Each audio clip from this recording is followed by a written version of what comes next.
Hi, my name is DMoss. I am your host. I would tell you the name of the show, but we do not have a name yet. So we need your help. If you have any ideas for the name of this program, we'd appreciate it. Make sure you contact Focus Springfield. The basic premise of the show is to get inside Springfield, talk about subject matter that people don't tend to talk about in public. We'll be having conversations with individuals you had only hoped you'd hear from on your best days. We're gonna bring them here, right here to Focus Springfield. We're gonna get inside of Springfield. So welcome to another edition.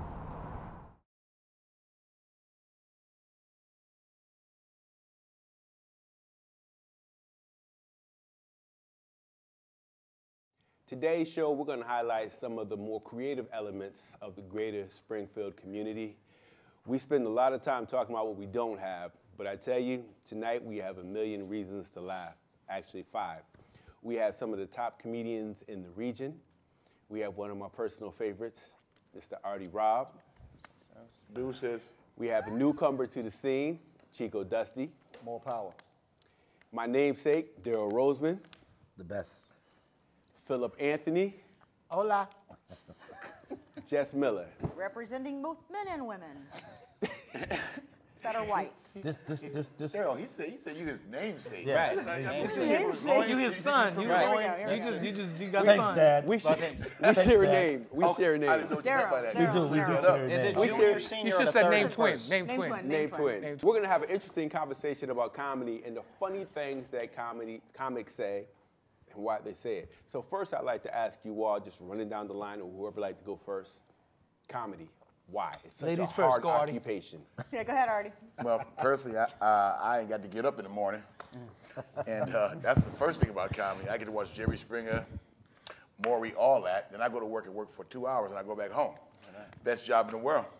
Every now and then I get perks with that too. You ain't supposed to give out them I do it so I don't have to do wear it. dresses. I like to wear jeans. Jess, you ain't never wear no damn dress. Never. I When? have You worn wear a what? dress when I was like 12. Oh. I was forced to You wear were them because I transitioning pulled then. my jeans out of the dirty laundry basket. So you was wearing a dress and standing up and pissing? Yeah. For a day. For one day. It's Throwback Thursday. Where's those pics? For Yeah, one who day. has the bigger water bottle? You got the Okay. bigger water bottle. You Don't got get the tight. bigger, yeah. Just gonna bring up the water bottle. Knock it All off. right, so let's finish running down the line. This is going to be one of those conversations. I have to reach back and kind of transform into my grandfather for a minute. Oh, we sorry. Comedy. Why comedy? Oh, I just love making people laugh, and people have been laughing at me for years anyway. So it just makes a lot of sense. And every city needs it, but Springfield really needs Tell the it. truth, man. With that height, what else you gonna do? Yo, shut up, man. Don't make me jump off the stool. You can jump off, come down, and then what you gotta do? He's not tall enough to ride the ride. It's like, You don't want to kick me in the shin. That's right. Taking my half hour to run from here to there. Nah, actually, in all fairness to Phil, he could have done TV too. Yeah. Lord of the Rings. Oh, yeah. Jesus. Oh, my goodness. That's him. I knew that. That's that Hold on a second. Hold on a second. I gotta correct. That's movies. The whole stuff, man. That's movie. That's a whole different animal. That's a movie. We're all getting picked My on here. apologies for the mix-up. Mr. Roseman. Oh, man, ain't nothing like bringing down people's self-esteem, man. Nothing. I love bringing Case down in people. point, you just did that to- People's self-esteem, man. If you can just ruin somebody's day, their life with a joke, something personal, dig at them. I've been doing it all my life, man. Just cracking, ruining people's lives. You know what I mean? School buses I couldn't ride on. I heard you were a terror at Oh. some of the family gatherings. Oh, So my I God, talked to a couple of your cousins, honestly. Oh, they they said only you want were me a to come terror. out You know they call that bullying these days, right? Comedian, But you get paid for that I get shit. paid for it, but You I get like paid to bully Philip, people. right? I get paid for it. I like to bully, like Artie. I like to mess with Artie. When me and him on the highway together, me and Philip, we mess around the show. Don't get started, man. Oh, you mess with everybody. Yeah, cuff I me. clown. See, I didn't get a chance to get this young man yet, but we gonna break him in. But I break love me to, in? I love to just. He gonna break you. You gonna gonna break him break in? me Yeah, I'm gonna break him in nicely. This sounds like prison It's gonna be talk. hard when you get them tight jeans down. I'm He telling you. got on skinny jeans. He looking really Hey, attractive. I got a Hey, yeast fish. infection right Hey, now. fish. But did you see my cheeks in these jeans, though? No, we didn't. You definitely did. You definitely did. I mean, Daryl wants to take me down, so I know he's seen them. Oh, I want to see him. Oh yeah. He's Oh seen yeah. it. Oh Can yeah. we be specific? Daryl Roseman. Daryl Roseman. Daryl Roseman. Daryl We got the Roseman. same initial. Right. D.E. Yeah. Uh-huh. There it is. You're right. Daryl Moss already seen them. So It's Mr. Roseman's turn. What? What's going on here? What? Some sordid affair? Yo, D, you coming out? is this Wait, confession? wait, Chico, he saw your butt? The buns. Oh, I ain't never seen nobody's Buns. ass. I'm on camera. Chico. Buns. What camera should I be looking at? I ain't never seen nobody's ass. Not We here. gave you Not the water. today. I'm wondering if we gave you your medication. Are you okay? I don't know if this. I don't know if that's what it was in here, but this ain't water right here. Comedy. So let me ask you. Comedy's great. Why comedy? It was either porn or comedy, and I didn't have the right things for porn, so comedy. He's here under probation. He's here on a special program. Yes. He was jail. It was jail or comedy. That's really what it was, but I didn't want to get in technical. They called me at Ray 45 Ray's house. I minutes knew I of wasn't this. supposed to be there. I was on probation for 3 months. I was almost off. Okay. And you know what else is good about comedy though? Tell me. Is you don't have to be a certain age. You know how athletes get old? Like you can be 80 years old and still be funny. This is a job that you will never outgrow. Unless you're a never woman. you never get too old. If we too old to sit down, I mean stand up, we sit down. Betty White. Yeah, I man. was going to say the same Come thing. on, Betty Betty White. There's been White. quite a few. Betty White's still rocking. Also, this is a job you can do without any drug testing. Yes. Exactly. Thank You God. come right from jail. Thank you God. can do this. Thank God. You Right from the can block. get high, Right do from the this. block. You Yeah. do a whole But bunch of stuff. seriously, Am I the though- only sober comic? Like, Yeah, no, I am. We're sober. I'm sober. Right now? Go ahead, Jess. You were going to say. The truth of the matter is, though, is that we all love making people feel Yes. good. Yes, I mean, that's what it is. bottom line. yeah. You know, and you hear a room full of people laughing that you don't even know. You have no idea who these people are, and they You're right, laugh Jess. at You're something right. that you say. You're right. That's like, you feel that, you Yeah, know? Like, that's insane. That's awesome. That is a drug. It's when you can make someone laugh, that's a gift that can't nobody teach you how to do. Like you can't go to school to learn how to be a comedian. Right. If this ain't in you, It's not then in find you. something else to do. Yeah. Like, cause I can play a little bit of basketball, but I shouldn't be out there with the real ballers. little, too. A little. I mean, a very little. Real little. Well, Artie used to be good back in the 30s. 30s. That's true. 30s. 30s. You know, Chuck Taylors and high knee socks and shit. Yeah. Little high shorts. Artie was something else on the court back in the day. Don't say nothing to me, man. Leave me alone, That's why man. your stomach photobombing you. It's all about the art, though. You know, it's all about the art. Everybody has a talent, you know, and whether they do music or, you know, they act or whatever, it's about, you know, presenting yourself to an audience and, like she Right. said, making them feel better, you know?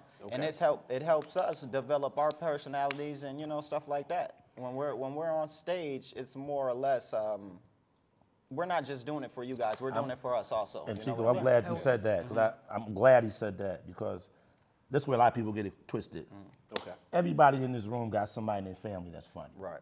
So you go to them cookouts and you got that funny cousin, and everybody convinces that cousin, oh yeah, get on stage, man. You should do. It's a whole different ball game when you got the lights on you and you got a bunch of strangers looking at you, and their expectations of you is to make them laugh. Ain't no passes. It's a different game. It's not the same. You That's know? the key Yeah, you word, do the it or you don't. expectation. Yeah. So yeah. you can make people laugh just in a general setting, Right. Because they don't expect it. It's just Right. just being funny. But when you're expected to do it, and you go up there and you got all these people that just like judging you. I mean, the good part is that we get to, like we said this earlier, we get to say the shit that nobody says, or nobody's, you know, like stuff that you said you can't say. Because, you know, your job would be in jeopardy if you said some of the stuff that we said. Right. See, we ain't got no job. We don't have it. Yeah, we don't have a job. Give a We're damn who we're fired jobless. Give a damn. You can't fire yourself. Fire me. I don't give No, a but damn. like, seriously, I mean, like for me, when I'm doing comedy, I automatically talk about being gay. It's the first You're thing gay? I talk You're about. gay? You guys didn't know? You are not Oh gay. my God! I was going to All ask you this for your time, number. I didn't- Right. Oh, yeah. Oh, can you imagine how many people are confused? That's now? crazy. I don't want It's you no more. insane. Just for the record, I'm not gay. My boyfriend is. Oh, ain't this some... Oh, yeah. What? Yeah. I get it. What was I that really again? get it. Springfield, did you hear that? Yo, we get it. Yeah. Okay. We get it. I'm giving it. I'm Yeah, out, but like man. seriously, I keep trying to bring it I'm back out, yeah. for you. I got a No, reputation. it's This is okay. good. It's, no, This I is mean, good people because work we on- all have shit that is just like That's two F-bombs. it's like you're just getting crapped on, Right. and you go through your life and you're getting crapped on, and I know like a lot of, I don't want to speak for these guys, but I know like a lot of us have just been crapped on. Yeah. Definitely. And so we use the pain or whatever that we've gone through, and we find a way to make it funny so that we can actually bring it to life. We escape. You know, so like when I go down to like Alabama and I get like looked at because I'm gay, I might want to come back here and talk about it because that's a hard feeling. So everything that's harsh. becomes every experience becomes personal. material. It's very, yes. And as fellow Absolutely. comedians, like for all of us up here, well, I can't speak for all of them, but I'm quite sure they think the same way. Okay. We don't care about just being gay. Nope. We really don't care. It's a business to us. I mean, you know what I'm saying? I need some I love water. these guys. But we don't care about her being gay. Philip don't care about me being black. I don't care about him being Spanish, etc. We're family. We It's just, all family. we just have something in common. Right. Okay. And we just like to make people. I know I like to make people laugh, and I love to make jokes out of anything. A real comedian don't miss nothing. Nothing. There's a material in anything. Like the other day, I had to take the bus to go get my car from the shop. I haven't took the bus in years. And the son of a bitch, the bus driver, they have this habit of taking off before you can sit down. You know what I'm saying? So I paid him on the bus. He took off. I slid down the middle of the bus like a goddamn baseball player, and everybody moved out the way and let me slide. Nobody tried to stop me. I would have stopped You know what I'm saying? That's the shit I'm talking about. You know, I mean, no one's trying to stop me. Like, no one wanted to help. I slid all the way to the back of the bus. Yeah. I would have And grabbed people it. were just moving. Dude, I would have stopped. Just moving. Let them slide. Let 'em go. That was funny. Not at that time. Did you get a high five when you were done? Right, just No, I didn't get no high five. I got a sore Seems back. like you should. Spilled all my change on the floor. Let me ask you guys a serious question. At what point did you realize you were funny? There are some people who think they're funny, but at some point you wake up, you have this epiphany, and you're like, yo, I am really funny. When did you realize that you were really funny? Well, me personally, when I was growing up, my mom, she would have her buddies over, they would be drinking and stuff, and it'd be 12 o'clock at night. She'd come get me out of bed and be like, hey, make us laugh. I'm like, I got school in the morning. That's you gotta start performing after midnight. Right, huh? right. I got to start performing after midnight. Oh, That's when you get your funny on. that's after when I get midnight? my funny on. After they done had their drinks. Bring them up like that next time. You know? At the poetry thing. After bring 'em midnight. up. Call me midnight from now on. You know? Kid Midnight. No, but seriously though, you know, that's how it developed. And then, you know, growing up, being in You school. stupid, man. Yeah, I mean, yeah, I was in special education too. I thought I was funny then too, you know what I'm saying? Because all the other kids, they would laugh like, ah, you know, and it was like a dramatic laugh. You know, so I was like, hey, I'm funny. But no, all my friends, they would tell me that I was funny, and I really didn't realize it until I went to California. Okay. And I went to California when I was 23, and I actually tried doing stand-up, and I got a good reaction from it. And, you know, ever since then, I've just been trying to mold myself to be a better comic, you know, a better comedian. That's what's up. Definitely. That's what's up. Okay, good stuff. That's what's up. Anybody else? When did you first realize you were funny, Artie? I think my whole life I use humor as a way of disarming people, getting out of trouble, Yeah. getting girls. Humor was something that I've They used tried to my get my entire girls life. some of my jokes. You know, my whole life. So humor was something that I always liked, and also, you know, I personally just enjoy laughing. Me personally, is nothing more. It's free. Yeah, it is. Don't cost nothing. It Right. lifts your spirits. You could be having a bad time, and someone start to say a good joke or say something funny, brings you up. So I've always been doing that. When I realized I was real funny, when they started paying me. Oh, See, when I started doing stand-up, and I got paid the first time I did it. Okay. And I was like, okay. They gave me this how much money, and I was like, I think I'm gonna start doing this for real. $10. No, back then. Awesome, my friend. $10. Right, It was 300 at the time. right. I was like, this is the job for me. right. That makes sense. I think You a know, lot I of know it's us, funny. a lot of us had that like experience when we were young, always being like the class clown. You know, I'm short, so the only way I'm getting women is if I make them laugh. Like, you know, Or you women, pay you them, know, don't forget that. No, I haven't gotten to that yet. That's prostitution. That's how I got so funny. Like, I was like, I got no money. You don't want to say that I gotta because be extra funny. you just don't want to say that because you think Maria watch. She gonna see this. Shut up. Yeah. You guys should cut that out. But really, and like Chico said, you realize two different times because you realize all your life that you've been doing that. But when you get on stage and do it in front of people, that's a different kind of funny. Completely different. So when you get that first response, and I know the first time I came out and did stand-up out here with you guys, I was lucky because the guy before me bombed. Yeah. So he made me look like a star. So, you know, once I got that response from the audience, like it fills you and it feeds you. You're like, You oh, get you high want off more of of that. that, You right? get You a want high. more of that. You get like a And rush. But don't get it twisted now. And feel it right. Don't get it twisted. I mean, You can eat it. I knew I was funny all my life. I knew that. But I bombed. I did some. I did a couple of shows one time. I didn't get one damn laugh. I mean, it's. Let me tell you, this is the part about comedy nobody realizes. Veterans know. No disrespect, Chico. He's new. Me and Artie, and Philip's getting there. Philip's coming along. Philip's from New York, so he got a little seasoning in him. I could walk Chico into a bad lineup and ruin his night. Yeah. Set it right up. I could set him right up. about that. I'm just curious. I could set him up and have him go behind a headliner who he doesn't even know. Right. You know what I'm saying? I could know a headliner from New York or Boston, a heavy hitter in New York or Boston, and do a show here. And Chico has an attitude like, well, I'm funny. I need to get on. I got you. Right. You're gonna go. It's gonna be Artie. It's gonna be me, and then Down goes Chico. He's gonna go, and then Chico's coming. I know for a fact, from my experience, Chico's gonna drown right after this headliner smashes it. He ain't gonna know what to do when he go up there. Right. So it's ins and outs to this game. You know, that's the business part. That's why you have to be humble. Right. When you're doing comedy, don't rush in thinking you know everything, because you'll get walked into something, and it'll humble you real quick, and you'll be second guessing your career. Right. Well, people Real don't talk. also see about comedy is this, that they see it when it goes good, you know what I'm saying, sometime, but it always doesn't go good sometime.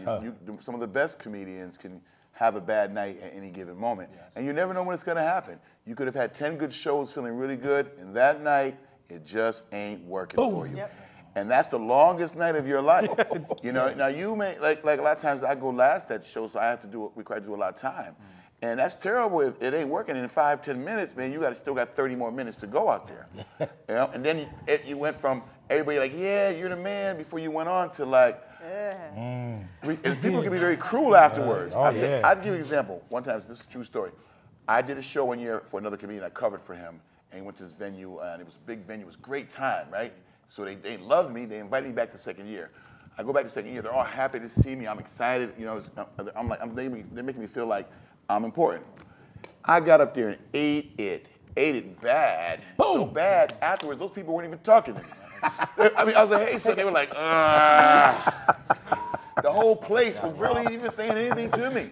You know how hurtful that was? That hurts. Man, I had to ease out of there. Yeah. You know what I mean? All right. I didn't even say bye. I just slid on out if they got my money. I remember my girlfriend. All the way home, now you got to drive home with that. Right. Yeah, my Until girlfriend left me over some shit like that before. At that point, huh? My girl left me over some shit like that just so bad one night. Yep. And at that point, you got to ride home with this. And you get this is what about comedy.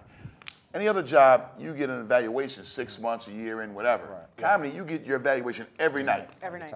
Tonight. So you get your job evaluation that day. Tonight. You get it on the spot as you're on stage sometimes. Yeah. You're on stage straight getting an evaluation, buddy. Right during your shift. Yeah, right there. And it comes. And so that's a lot to handle. And Artie's going to the knowledge of the game.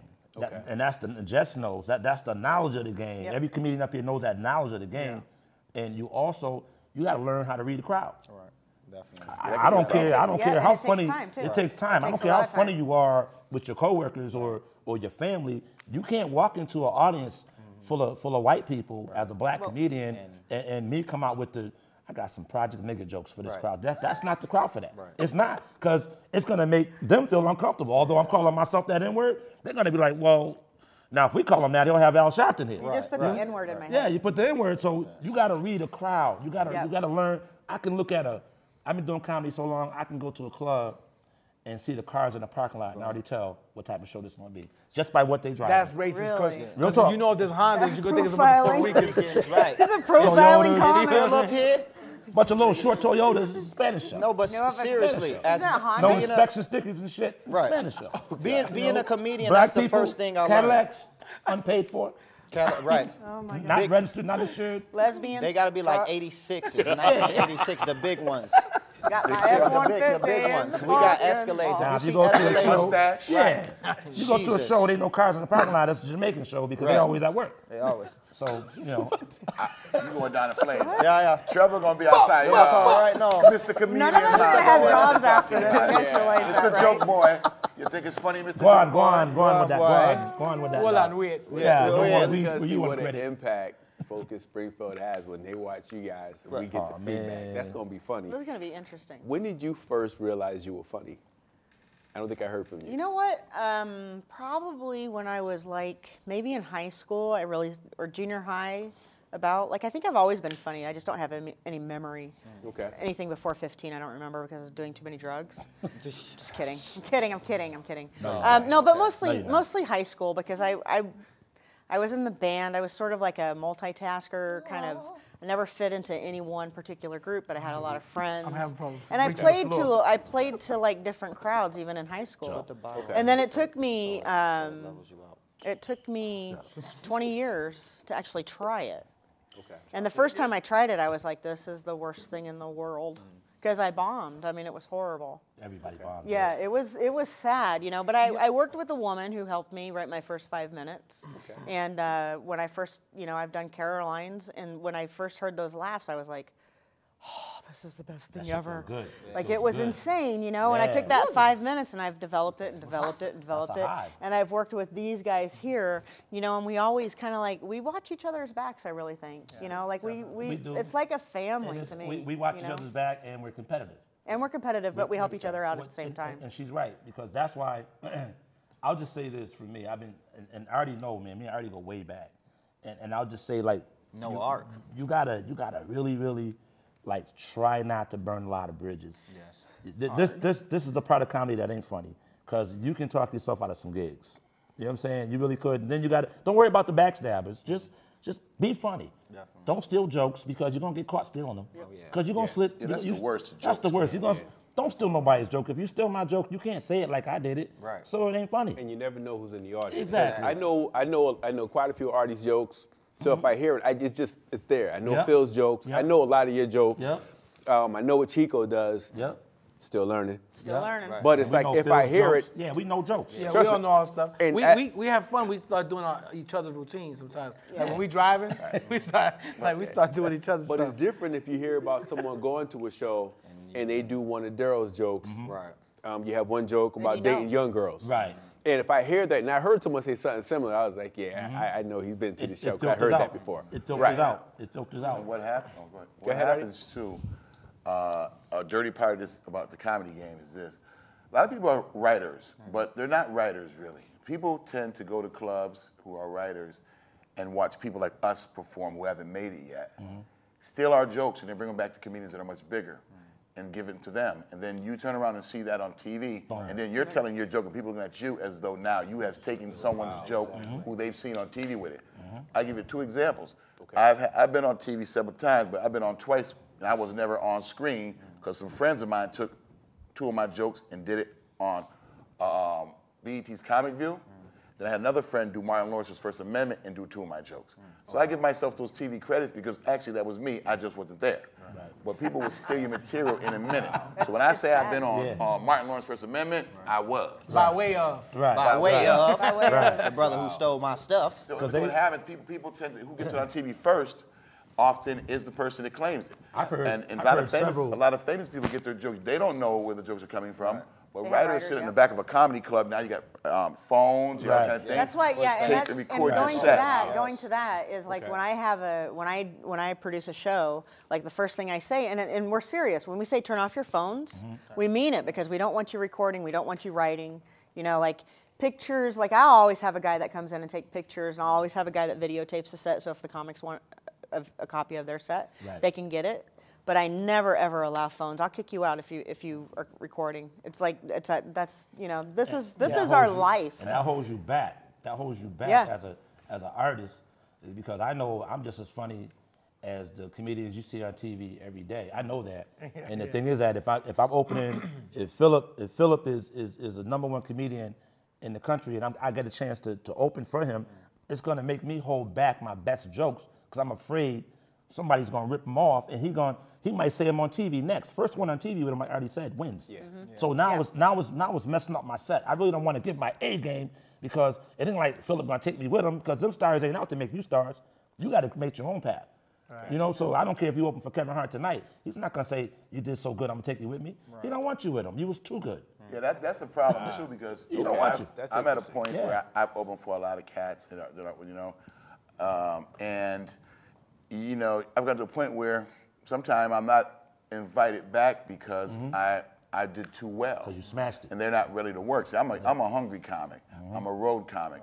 I work at this craft. I perform anywhere, anyplace, anytime. And a lot of these famous guys are people that you recognize. They're doing club dates, comedy clubs. It's a different thing. Comedy club is much easier to make people laugh than your day-to-day grind, your day-to-day jobs. Okay? So here I come, young hungry guy, and no one, they don't know me really. Well, I know a lot of people, they didn't know me. and they go, "Can you do 20 minutes?" You know, oh really? Yeah. That 20 be fire next set. Now we're doing 3 shows that night. All of a sudden now I'm down to, could you do just 10 minutes?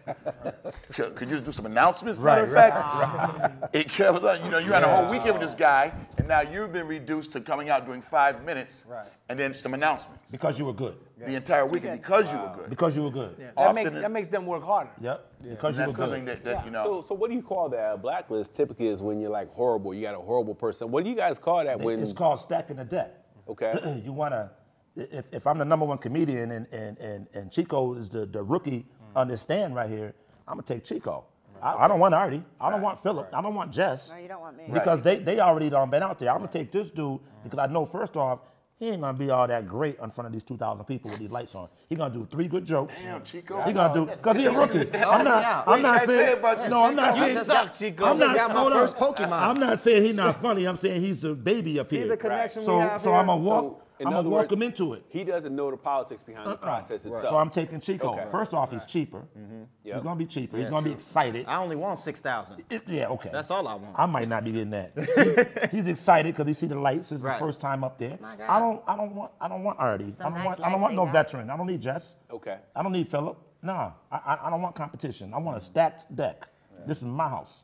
So, Gotcha. You know what I'm saying? and also, That's interesting. when you're Yeah. performing, you when guys you're are performing like- with you guys national are headliners, hardcore. Oh yeah, we know. when you're performing with national headliners, you also have to you have to be familiar with their material. So you don't go out prior to them, sometimes using subject matters and doing some things that takes away from their shine. That can get you off a show. Nothing that you're doing anything wrong, but some comics, if you took a subject matter, they're like, oh, I got to scrap that joke. Even though the joke's not the same. Some comics don't care because they're that strong, but there are a lot of comics that are like, hey, they find out what you talk about, or you find out from them, if you're smart, what they talk about, and you stay away from that if you want to continue to work with these cats or continue to have the good weekend that you're having with this particular people. It's true. Like if you're a comic and your thing is sex jokes or relationship jokes, and you're headlining, and then the guy goes up before you and he does that subject matter, not your jokes, his own, and they're pretty good. You go up and you're gonna feel like I can't do those because they're gonna think I'm copying off this guy. Alter the crowd. Right. This shit was just funnier. Yeah. God damn, I wish I thought of that. Yeah. And then you see him on the road doing your shit. Because and that's why that's why sometimes I already know. That's why sometimes when I do a show, man, I just come out with an attitude on stage. I'm like, When you do a show, anytime. I'm like, yeah, I always got an attitude. I'm like, man, please, man, they know better than me. How come? They're mad because they ain't me. How come? I'm free. When you say they, you're referring to the audience no, not the audience, other comedians that you're on board with. Some of the comics, if you're opening for a big name comic, Yeah. like I did, I'm gonna put his name out there. I don't give a damn. Howard Hewitt. I opened for Howard Hewitt at the Hoogie Lounge. I remember that. Oh, Yeah, God, I remember pissed that. me off. Because he acted so Hollywood to be in Chicopee. You know, you're fat, you're old, you was good in the 80s. Hey, guys. And you're not a star anymore. He been feeling that Howard Hewitt thing Yeah, for a I while. want to fight trust me, Howard people. Hewitt. I do. Yo, can we set that up He for can go from 0 pay-per-view? to 100 with Howard Hewitt. I want to fight this dude when I see him, We man. gonna put some pay-per-view up on Which that. camera? We selling I that. want Somebody to get him which camera another do I bottle of threaten water. somebody at? This Right one, here, that I one. want to fight that motherfucker when I see him, man. And he can fight. I ain't even- It's interesting because I remember that show. You were there, wasn't you? Yeah, and I couldn't eat because you had me laughing. Mm-hmm. And it's very few occurrences where people actually get me to the point where I can't eat. Don't even say a word. But you did that joke about dating a young girl. I swear I will never forget that until the day I die. And I think for me, I've seen a lot of your shows. That was probably the funniest show Thank you. that I had seen. I don't care who it was. I work- that was just Call one her, of why the you best mad? shows. I was mad. I was pissed. Call her, why you mad? I was 931 tell me why you mad. I was heated. I don't even think Philip, you was here from New York yet. No, I already know. I was pissed, Jess. I was Call pissed. her, why you mad? Because I worked hard to prepare for that show. Right. And I got a chance to open 2 shows, you know. Yep. The place is sold out. I'm like, I'm gonna shine. I'm gonna get this. I'm gonna get this. And I do my best, and I was still criticized. You know what I'm saying? I'm like, I'll well, tell I you what happened. And what happened was, this what happened. Okay. This what the comedian focused on. It was 500 people in the room. I focused on the 20 that wasn't laughing. That was in the front. Because they wasn't laughing for a certain reason. You know, because they were all from a church. So if you go to church, what the hell are you doing here? Comedy. Being around all this liquor and all these women. You're drinking Let's just like say me. it. And But eat now, all this unholiness. but then I did a couple of church jokes, and all of a sudden now, we don't think we're gonna have him back for the annual thing. And that Darryl guy, Yeah. we're gonna get rid of him. So I got my check though.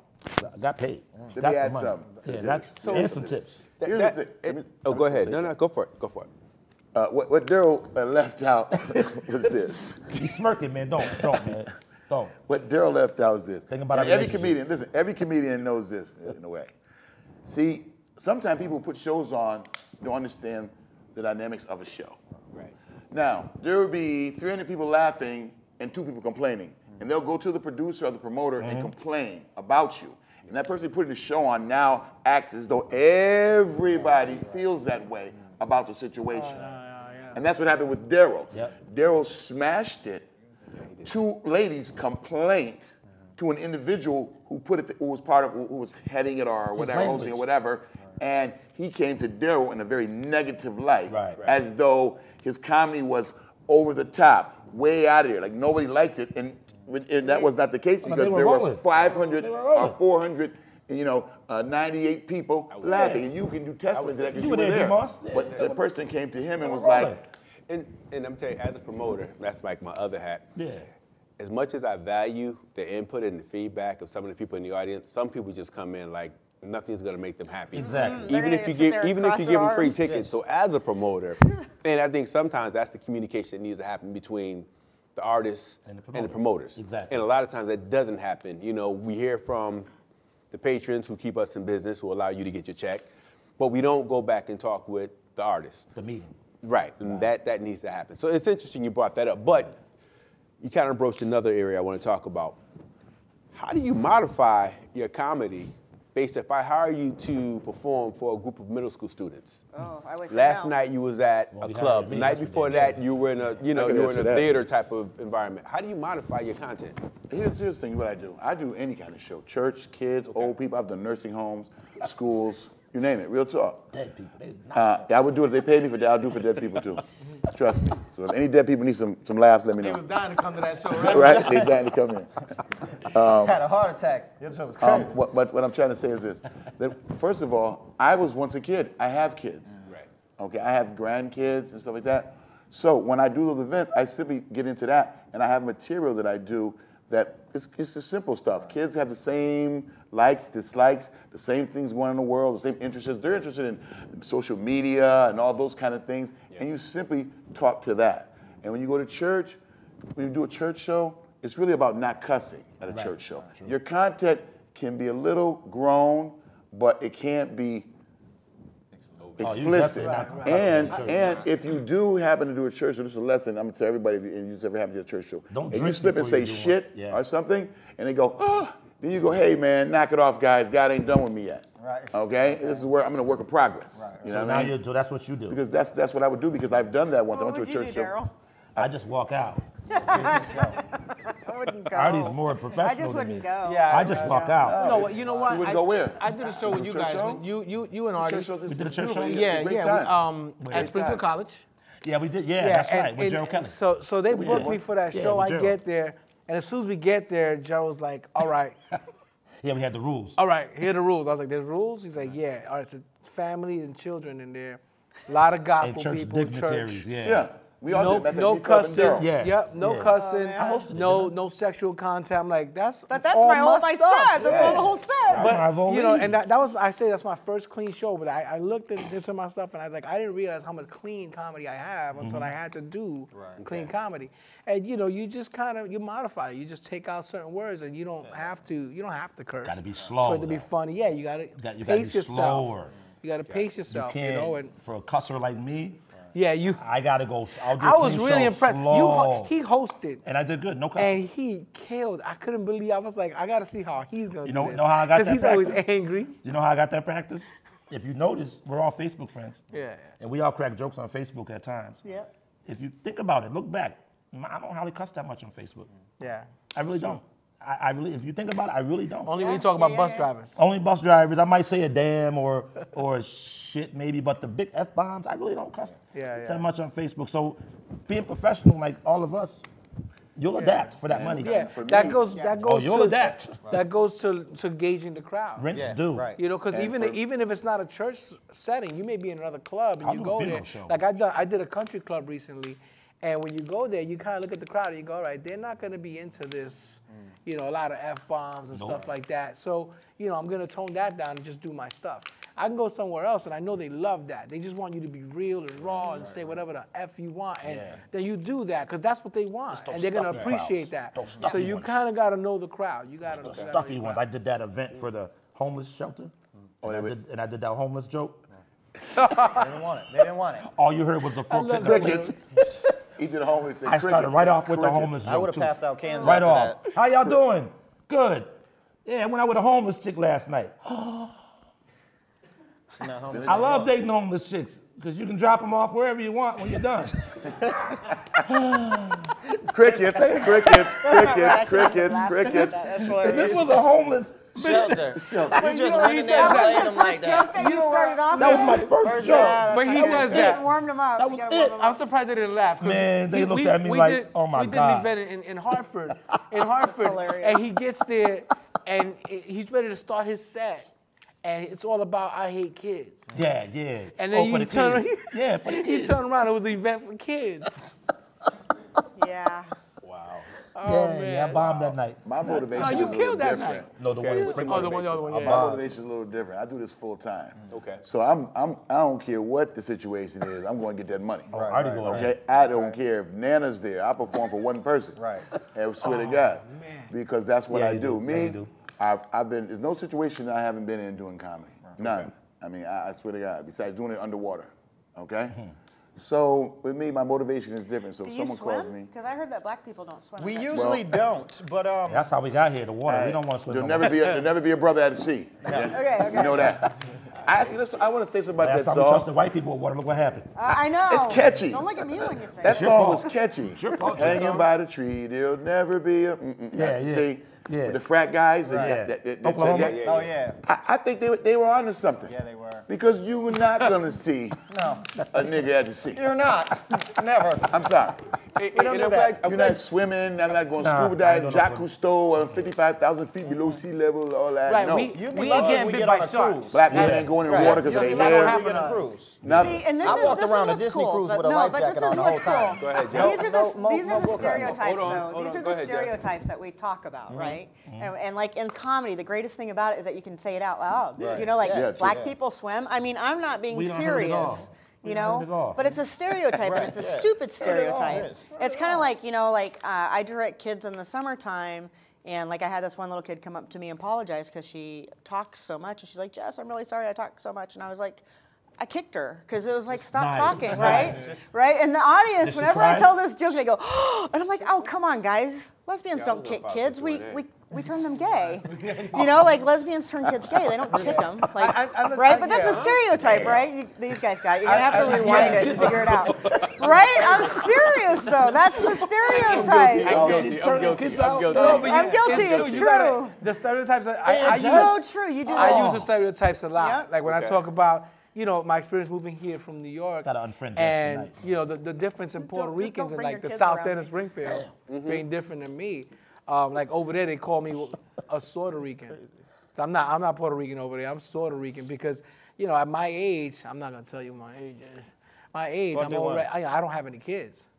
So I'm like one of the Puerto Ricans only. supposed to have kids. I'm supposed to have pregnant grandchildren right Because of now. the stereotype, yeah. I'm telling you. You know, so yeah, you know, You That's know the when greatest I thing. This is the when I greatest first thing. when I Because first if met went Philip, somewhere, if I went to a restaurant and I said that out loud, It would be I'd think bad. I'd get chased past my car. Yeah.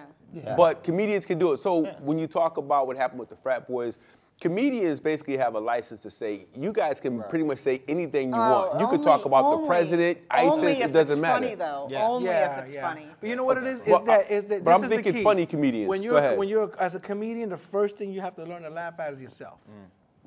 So if you can laugh at yourself, then you can laugh at pain. And you figure out a way to make pain funny. Okay. You may not laugh the minute it happens. But later on, you tell that story, like the craziest stuff happened, you don't understand. You talk about it. So we can talk about other people's pain also. and make them feel good about their pain. We all been through some pain. You know, right? We all been through Let the pain. young man say, tell him about your pain that time you bombed when I seen you. Well, Time. the one time I had bombs, you know, but I really didn't care because we got their money already. Right. So That's it's like, what's about hey, your y'all money. in there. Oh, you got paid? Hey, we got, that's all it is That's about all it, that you know what I'm matters. saying? That's all that matters. But with that being said, what I like to do when I first come into the building is analyze the crowd. You know, I really like to do that because like they said, you got to hit on certain jokes with certain crowds, you know what I'm saying? And if you can't analyze your crowd, you're gonna bomb every time, you know? And he's good at analyzing true. 3 Yeah. people. And I'm like, I've watched you host a open mic a couple of times. yeah. 1600 Main Street, International Beer Garden, Springfield, Nice plug, baby. Massachusetts. Wednesday Nice night, plug. Laugh for Yeah, Latinos Wednesday Comedy. nights. April Same spot. 25th. April 25th. Anyway, I watched Chico, Poetry Unjust, Daryl Moss. Everybody knows Daryl Moss. Daryl Moss. Worked for the damn mayor office. He got 5 jobs. He got 5 jobs. Yeah, he got 5 jobs, you know. Who is that man? Why do I hang around comedians? I don't know. I thought you're not Jamaican. Yeah. I'm chicken. I thought he was the mayor at one Why point. you have so many jobs? I He's did. close to the mayor. I'm not I talking thought he was. Let me tell you I thought something. he was the Let me tell you mayor. Oh, he something. is the mayor. Classified. Let me tell you something. Hold on. That's It's classified. because of people like you that the unemployment rate is so high. Right now. Because you got all the jobs. The whole thing's We 200 got deep. 5. Yeah, I bet you never I heard go that one looking for a before. job and I see Daryl Moss walk out the building. He got it. Got that job. Forget it. We already hired Daryl Moss. Yep. So they say when you go there. It's a bitch. Daryl Moss, we have Time out. This isn't about me. Oh, my bad. My bad. Now it is. This is about you. My bad. Tell me about the first time you ever stepped to a mic to do what you do. The very first time. You know you're funny in the barbershop, the family reunions, at grandma's house. I got a good story. Not a story. The if you don't first mind. time. The Tell 'em how you very bombed. first, Stop lying. First time. You know, oddly The enough, very first time. I didn't bomb. Okay. I was lucky. But it was a funny experience. I met a comedian. You guys know Freddie Ricks. Freddie Ricks. I met him at my job, and he was like, "You're funny. You should do comedy." I was like, "Oh, I would love to do comedy." So he says, "Come out to one of my shows so you could see what it's like." So I get there, and he's hosting. So he's doing his first 10 minutes, and he is absolutely destroying this room. He's killing it. Funniest. So he's like, "You guys ready for your first comedian?" And he's like, "I met this guy at Circus City." I'm like, "There's other people from Circus City up there?" Yes.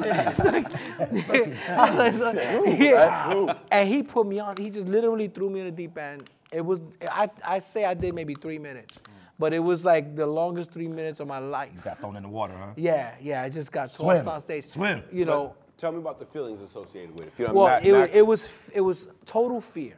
Okay. Like I was scared. I was the only Puerto Rican dude in this room. It was an all black room, deep in Brooklyn, and you know I was like, oh my God, like what are you doing? Like I wasn't ready for this. So I go up and you know it's just I was going through a breakup in my life. So that's material. That's right there. material. Yeah, I just talked about that, and it was just the funny like the pain that I went through and how like the first time she ever listened to me, I told her, look, you just get out, take everything. And when I got home, there was nothing. And I'm like, great. The one time she listened to me, you know what I mean? So I just talked about that, and everybody could relate to that. You know what I mean? So Now, that's a comedy album. we have about 3 minutes left. Okay. So I want to try and hear everybody's first experience. Go ahead.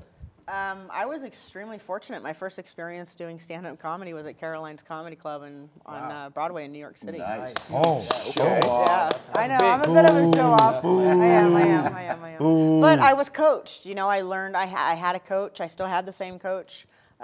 She's an Emmy-nominated writer. Okay. So I've been extremely fortunate in that when I first started, I had a good 5 minutes. And it wasn't solid. It was a new person's first 5 minutes. Okay. But it was a bringer show, you know. So we bring our family and our friends to come watch us, so everybody laughed. Okay. But it was that first initial laugh and like just feeling like there's this. I don't want to say there's power on stage, but there's a power. Yeah. You have the microphone and you're talking and you're saying the things that you want to say, and you start to learn who you are in those moments. Right. Okay. And what you can tolerate. And then when you can tolerate that and you can feel that and you can communicate that to an audience, they laugh. And it's cool. It's insane. It's insane. Like I get goosebumps just talking about it. All right. Right? Daryl. First time clowning in a barbershop when I had hair back then. In Brown's Barbershop in Springfield. You about 7, 8 then? About 6th grade. That was just clowning in the barbershop and people I said, man, you know, you're funny, man. You do comedy? And I lied. I said, yeah, I do shows all the time. Where you doing that? Around. So, I do them right here. Yeah, I do them where I do them. You know, when people call, I do them, you know. Right. So what happened, make a long story short, because I know our time limited, there was 2 guys in there that was putting together a fashion show that was coming up soon. So they came up, it was Guy and Rob. Remember Guy and Rob? So they came up to me and they said, we'll give you 5 minutes to do the fashion show. And that's when it kicked off. I did 5 good minutes. And the rest is history, man. I've been doing it ever since. Yeah. I'm glad you lied that day. Yeah, Go me ahead. too. Go ahead, Chico. Well, the first time I actually got on stage and you know, really killed it, it was with you. It was with you. Yeah. Daddy. At the Black Pearl. That was your first time? Yeah. That wasn't my actual first time on a but- stage, but that was my first time. The question was when your first time. My first time was in California, There and you I go. bombed. That's okay. I His bombed. first time doing That's well. okay. Yeah, I bombed. All right. That's okay. But you ain't bombing now. Right. My first time doing comedy was in New Haven, Connecticut. I got booked on the show. I lied my way onto it. I told them I had been doing comedy, and I went down to watch a couple of shows, and they called me one day and said, can you do 15 minutes? I said, sure. They said, we'll give you $300. I said, I'll be there. I said, I'll be there for sure. I'm definitely, I'll be there. So I loaded up the car with the family on that date. I went down there. I did the 15 minutes. They gave me $300, and I've been doing it ever since. How'd you do? I did good because my family was there. Plus, I didn't have any timing. Yeah. I didn't have any delivery, but did I jokes. had a presence. Yeah. That's what, Yep. you know, I had presence, Right. and I looked calm. Got you. You know what I mean? And I only had to do 15 minutes. I mean, For 300? Only had it to sounded, to me, I could talk forever, so it just was a matter of, you know, they were paying me 300. I was motivated by the 300, blinded. Exactly. Blinded, so I didn't care whether I did good or not, really. Okay. But I got the money, and I did it, and I've been doing it ever since. Beautiful. All right, well, that's our show. I want to thank everybody for sharing some of the intimate inside secrets of the wonderful world of comedy. I don't know what I would do without you all. And for all the folks who are watching this, we hope that you've been entertained. We hope you've been enlightened. We've hoped you brightened up your moment for the last 45 minutes to an hour. But we will be back, hopefully at some time. We can, at some point, we can do a part 2. Yes, sir. That'd be nice. Contact the station, let us know. Yeah. Thank you. Yeah, a great time. All right, now one more thing to say. I got DVDs for sale. I was like, you got First of all, DVDs for $10. sale. $10. $10. Two. If you want to call.